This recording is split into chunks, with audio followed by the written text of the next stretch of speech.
तँलाई मैले कति मन पराउँछु तैँले कहिले बुझ्ने होलास्।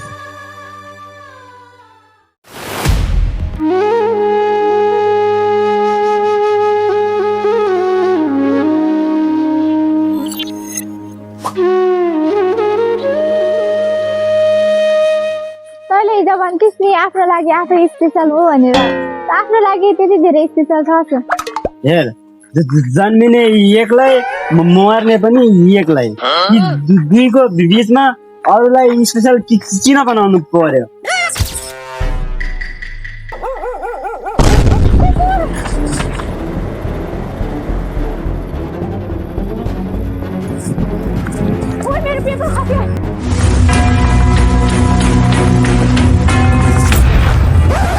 मैं कुकुर फर्काउने को हो।